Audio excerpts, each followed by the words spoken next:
Habit 5, seek first to understand, then to be understood, is an extremely important habit because it makes people feel understood and helps a lot with communication.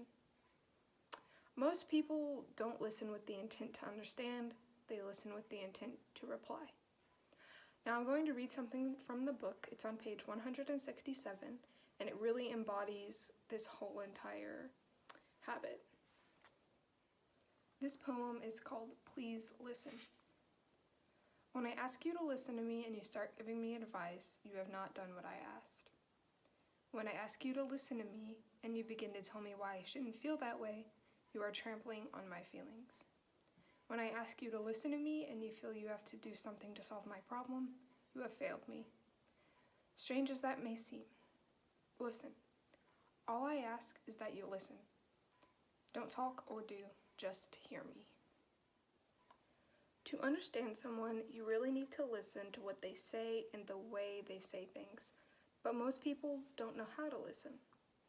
Poor listening skills include spacing out, pretend listening, selective listening, and self-centered listening. You need to make sure that you are genuinely listening to someone when they are talking to you. You need to listen with more than just your ears. 53% of communication is through body language and how we say words or the tone or the feeling in your voice. That's why when you need to say something important, you do it in real life. Some good things to do when communicating with a person is to use mirror phrases, like, it sounds like you feel, or, so, as I see it, or, I can see that you are feeling, or, you feel that, or, so what you're saying is. So you're just trying to tell them that you understand how they're feeling. All of us gaze out at the world through the eyes of our own personal perspective. It's a filter so fixed that we hardly realize it exists. We only focus on ourselves the majority of the time. The fact that we see ourselves as the center of the universe gets to the question we subconsciously ask ourselves when interacting with another person. What state is that mind in? Because most of our thoughts are about ourselves, and we spend every waking minute marinating in these little self-centered thoughts. We have a tendency to assume that other people perceive and process the world the same way that we do.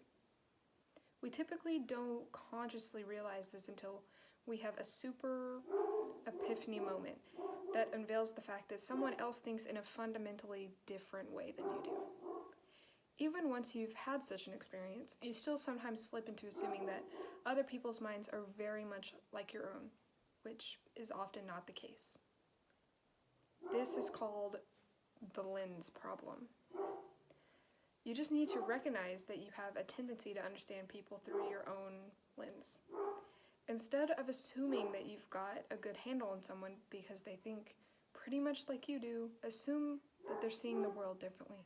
Always assume that someone's seeing the world differently.